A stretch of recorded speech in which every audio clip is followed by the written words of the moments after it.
প্রধান অতিথির আগমন।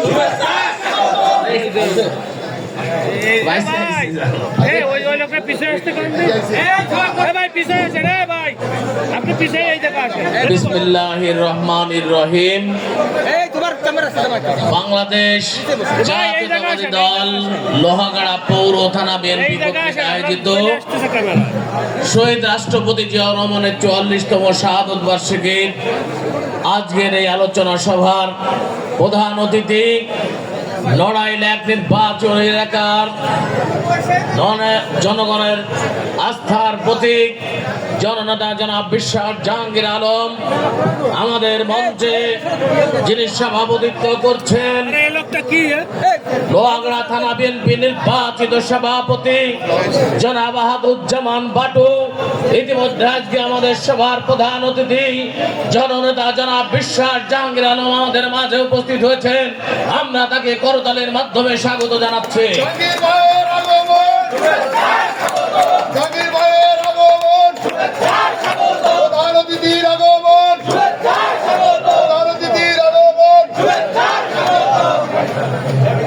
সংগ্রামের সাথী বন্ধুরা, আজকের এই মঞ্চে আপনাদের মাঝে উপস্থিত রয়েছেন নড়াইল বিএনপির রাজনীতিতে প্রবীণ রাজনৈতিক ব্যক্তিত্ব, যিনি জিয়াউর রহমানের জাগদল থেকে আজকের দিন পর্যন্ত বিএনপির পথ ধরে রেখেছেন। তিনি আমাদের প্রিয় নেতা জনাব আলহাজ মুস্তাফিজুর রহমান আলেক, সভাপতি নড়াইল সদর থানা বিএনপি। আমাদের মাঝে উপস্থিত রয়েছেন নড়াইল পৌর বিএনপির সুযোগ্য সভাপতি দিলায়েত হোসেন বাবু। আমাদের মাঝে উপস্থিত রয়েছেন এই মঞ্চে যিনি সর্বক্ষণ এই প্রোগ্রামকে সাকসেস করার জন্য চেষ্টা করে যাচ্ছেন, আমাদের সেনাধন্য ছোট ভাই জনাব মিলু শরীফ, সভাপতি লোহাগড়া পৌর বিএনপি। আজকের এই সভায় আমাদের মাঝে উপস্থিত রয়েছেন নড়াইল সদর উপজেলা বিএনপির সাধারণ সংগ্রাম সম্পাদক, রাজপথের লড়াকু সৈনিক, কারা নির্যাতিত নেতা ছোট ভাই মুজাহিদুর রহমান পলাশ। মঞ্চে উপস্থিত রয়েছেন লোহাগড়া থানা পৌর বিএনপির সাধারণ সম্পাদক মশিউর রহমান শান্টু, থানা বিএনপির সাধারণ সম্পাদক কাজী সুলতানুজ্জামান সেলিম। আমাদের মঞ্চে উপস্থিত রয়েছেন সাবেক ছাত্র নেতা, নড়াইল জেলা ছাত্র রাজনীতির সোনালী অতীত স্নেহধন্য ছোট ভাই নড়াইল পৌর বিএনপির সাধারণ সম্পাদক জনাব খন্দকার ফসিয়ার রহমান, ছাত্র দলের সভাপতি ফরিদ বিশ্বাস, স্বেচ্ছাসেবক দলের আহ্বায়ক, রাজপথের লড়াকু সৈনিক, বারবার কারা নির্যাতিত নেতা মঞ্জুরুল সাইদ বাবু। উপস্থিত রয়েছেন স্বেচ্ছাসেবক দলের সাধারণ সম্পাদক আরিফুজ্জামান মিলন। আমাদের মাঝে উপস্থিত রয়েছেন শ্রমিক দলের সাধারণ সম্পাদক জনাব মুশফিকুর রহমান বাচ্চু। আমাদের মাঝে উপস্থিত রয়েছেন ছাত্র দলের ঢাকা বিশ্ববিদ্যালয় থেকে বেড়ে ওঠা নেতৃত্ব কেন্দ্রীয় ছাত্র দলের যুগ্ম সাধারণ সম্পাদক সোহেল রানা সহ অনেকের নাম হয়তো ভুলে যেতে পারি, আপনারা ক্ষমা সুন্দর দৃষ্টি। সেই সাথে লোহাগড়া 12 ইউনিয়নের সভাপতি সম্পাদক বৃন্দ উপস্থিত রয়েছেন, 9 ওয়ার্ডের নেতৃবৃন্দ উপস্থিত রয়েছেন, মহিলা দলের সাধারণ সম্পাদিকা সালেহা বেগম উপস্থিত রয়েছেন, মহিলা দলের নেতৃবৃন্দ এবং কর্মী ভাইরা, আসসালামু আলাইকুম। আজকের শহীদ রাষ্ট্রপতি জিয়াউর রহমানের 44তম শাহাদত বার্ষিকীর আলোচনা সভায় সকলকে নড়াইল জেলা বিএনপির পক্ষ থেকে ধন্যবাদ জানিয়ে দু একটি কথা বলতে চাই। স্বাধীনতা যুদ্ধের ঘোষক কে ছিলেন? জিয়াউর রহমান। বহুদলীয় গণতন্ত্রের প্রবক্তা কে ছিলেন? এদেশে গণতন্ত্র পুনর্জাগরণ করে বাংলাদেশের এরশাদকে পতন ঘটিয়েছিলেন কে? বেগম খালেদা জিয়া। আজকে বাংলাদেশের 17 বছরের শেখ হাসিনাকে ছাত্র জনতার বিজয়ের মাধ্যমে যে অর্জিত নেতৃত্ব কে দিয়েছে? জনাব তারেক রহমান। তাহলে বলতে হবে বাংলাদেশের রাজনীতিতে জিয়া পরিবার দেশের প্রয়োজনে বারবার হাজির হয়েছে। আমরা জিয়া পরিবারের আজকের সুস্বাস্থ্য কামনা করে আমরা দু একটি কথা বলতে চাই। সংগ্রামী সাথী বন্ধুরা, আয়োজন অনেক সুন্দর। সুন্দর হয়েছে, কিন্তু কিছু মানুষ, কিছু যুবদল, ছাত্রদল বা কিছু দুষ্কৃতিকারী এই প্রোগ্রামকে নস্যাৎ করার জন্য চেষ্টা করছেন। আপনাদের স্পষ্ট বার্তা দিতে চাই, তারেক রহমানের পক্ষ থেকে বার্তা দিতে চাই, এই স্কুলে সিসি ক্যামেরা দ্বারা আবৃত রয়েছে। যদি কেউ কোনো ধরনের অঘটন ঘটানোর চেষ্টা করেন, দলে কিন্তু থাকার কোনো সুযোগ নাই। কোনো ভাই টুপটাপ করে কোনো ভাইয়ের পক্ষে স্লোগান দেওয়ার দরকার নাই। একটাই স্লোগান, নেতা আছে বাংলাদেশের যুব সমাজের কোন অহংকার নেতা আছে? কোন সে নেতা? তারেক রহমান, তারেক, খালেদা জিয়া, খালেদা জিয়া।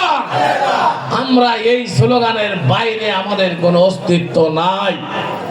আমরা স্পষ্ট ভাবে বলতে চাই, নড়াইলের বিএনপির রাজনীতি বিশ্বাস জাহাঙ্গীর আলম কমিটি বেচে বিএনপি করেন না। আমরা যারা আশেপাশে আছি, কমিটি বেচার বাণিজ্য রাজনীতি নাই, তাই আওয়ামী লীগের অনুপ্রবেশের কোনো সুযোগ নাই। আমরা স্পষ্ট বলতে চাই, নড়াইলের মাটি বিএনপির ঘাঁটি কিনা? বিএনপির ঘাঁটি হলে বিশ্বাস জাহাঙ্গীর আলমকে আগে নির্বাচনে অংশগ্রহণ করার সুযোগ দেবেন না আপনারা? আর যদি নড়াইলে কেউ থাকে দুই এলাকায়, তার সুযোগ আছে না?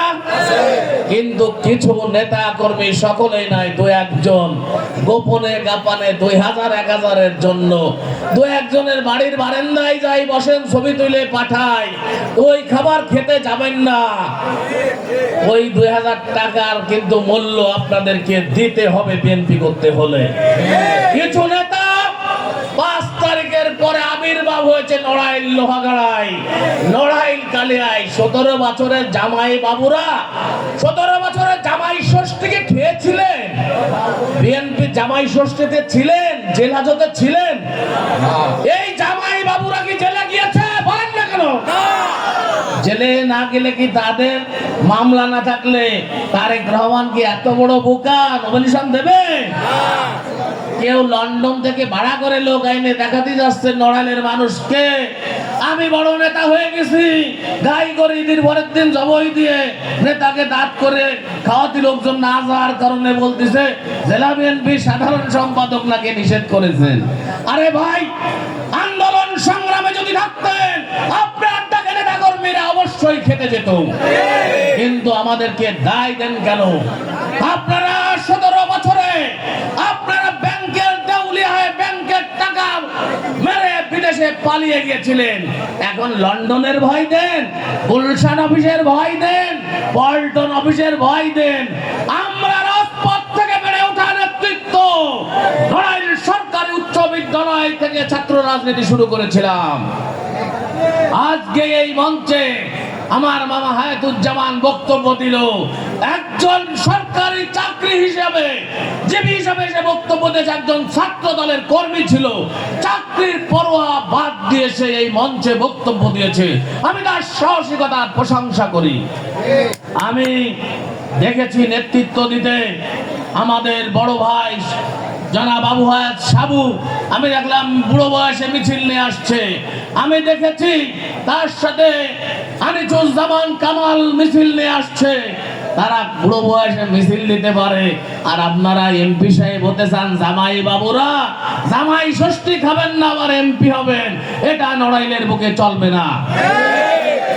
আর একটা কথা বলতে চাই, কালিয়ায় একটু জামাই বাবুদের বেশি কদর দেখতেছি। জাহাঙ্গীরবাড় এলাকায় জামাইরা বেশি পাঞ্জাবি পায়জামা ধুতি মুতি পরে বেশি আসতেছে। ওই সকল ধুতি বাবু এবং জামাই বাবুদেরকে বলি, বিএনপি করেন, জেল খাটেন, তারেক রহমান খালেদা জিয়ার নির্দেশনা পালন করেন, তাহলে বুঝবো আপনি সঠিক কর্মী আছেন। আমরা যেদিন 2 তারিখে অক্টোবরে গ্রেফতার হয়েছিলাম, সেদিন মান্না মাসুম একজন কুমারডাঙ্গার ছোট্ট একটি গ্রামের সাধারণ ছেলে, আমার সাথে 10 জন যে গ্রেফতার হয়েছিল, সেই গ্রেফতারে মান্না মাসুমের যে মূল্য আছে ওই জামাই বাবুদের সেই মূল্য নাই, ঠিক কিনা? এই জামাই বাবুদের মূল্য আছে? যারা আমাদের জেল খেটেছে, যারা রক্ত দিয়েছে, যেদিন সেলিম কাজী বাটুর বাড়িতে হামলা করেছিল, মোটরসাইকেল ভাঙচুর হয়েছিল, মোটরসাইকেলের ক্ষতিপূরণ কি জামাই বাবুরা দিয়েছিল? 4 তারিখে যেদিন আওয়ামী লীগ হামলা করেছিল সেদিন জামাই বাবুরা ছিল, লড়ালে ছিল, লোহাগড়ায় ছিল। যেদিন আমাদের 31 জন গুলিবিদ্ধ হয়েছিল, ভাষা বিপিন মর্তজার বাবা স্বপনের নেতৃত্বে লড়াই, চিত্রা ব্রিজের উপর গুলির আওয়াজ হয়েছিল, 31 জন আহত হাসপাতালে গিয়েছিল। সেদিন ওই উড়ান্ত পাখিরা, সেই জামাই বাবুরা এসেছিল। আবার আমার শরিক দলের 2-1 জন বলে এক নেতার এক দেশ, আমার বাংলাদেশ। তারা সেদিন কোথায় ছিল? সেদিন নড়াইলের জনসভায়, শহীদ রাষ্ট্রপতি জিয়াউর রহমান জনসভায় আমাদের পৌর বিএনপির পৌর পিতা ছিলেন জুলফিকার আলী মন্ডল। তিনি বলেছেন আমার জামিনে 1,10,000 টাকা ওই সকল ওই যারা জামাই বাবু হয়ে এক দলের নেতা আসতে চান, আমার কাছে রেকর্ড আছে, 1,10,000 টাকা দিয়েছে। আমরা যারা বিশ্বাস জাহাঙ্গীর আলম, আমিনুল ইসলাম সহ আমরা যারা আন্দোলন সংগ্রাম করেছি, তার কাছ থেকে কিন্তু কোনো দিন আমরা মামলা পরিচালনা করি নাই। তাই আমরা বলতে চাই, লড়াইলে বেগম খালেদা জিয়া তারেক রহমানের ঘাঁটি, এই ঘাঁটিতে জিয়াউর রহমানের শাহাদত বার্ষিকীতে আমরা দৃঢ়তার সাথে বলতে চাই, লড়াইলের মাটিতে কোনো অতিথি পাখির জায়গা দেওয়া হবে না। আমাদেরকে ভালো না লাগে, একজন সাধারণ কর্মী যারা জাতীয়তাবাদী আদর্শের সৈনিক 17 বছরের লড়াই সংগ্রামে ছিলেন, তাদেরকে নমিনেশন দেওয়া হোক। কিছু ছোট ভাইয়েরা ছাত্র রাজনীতি করেন, আমরা দেখি ঢাকায় থাকেন, এটা উঠা প্রোগ্রাম করেন, তাদেরকে আইনে হাজির করেন 2 টাকার জন্য। এখনো যদি ছাত্ররা তাদের ওই টাকার লোভ হয়, আমাদের মতো আসতে গেলে তো আপনাদের ফাইটে যাবেন ভাই। টাকার লোভ করে যারা প্রেস ক্লাবে হাজির হন, যারা লড়াইলে এসে বিভিন্ন প্রোগ্রামে দাওয়াত দিয়ে টাকা নেন, আমরা খবর রাখি, ভবিষ্যৎ কিন্তু ভালো না। স্পষ্ট বলতে চাই, আপনারা ধান্দা ফিকির বন্ধ করুন। জিয়ার সৈনিক জিয়াউর রহমান যখন মৃত্যুবরণ করেন, ভাঙা সুটকেট নিয়ে আমার নেতা সেদিন মৃত্যুবরণ করেছিল। জিয়াউর রহমানের সহধর্মিণী বেগম খালেদা জিয়াকে 2 কোটি টাকার মামলা দিয়ে প্রমাণ করতে পারেন নাই। তারেক রহমানের কোন বাংলাদেশে ব্যাংক অ্যাকাউন্ট ছিল না, তাহলে মামলা দিত না শেখ হাসিনা? আজকে এই সকল দালালদের কারণে 17 বছরের নির্যাতন সহ্য করেছি আমরা, আর নির্যাতন সহ্য করা হবে না। সকলকে ধন্যবাদ জানিয়ে, শহীদ রাষ্ট্রপতি জিয়াউর রহমান আত্মার মাগফিরাত কামনা করে সকলকে ধন্যবাদ জানিয়ে আমার বক্তব্য শেষ করছি। খোদা হাফেজ, বাংলাদেশ জিন্দাবাদ।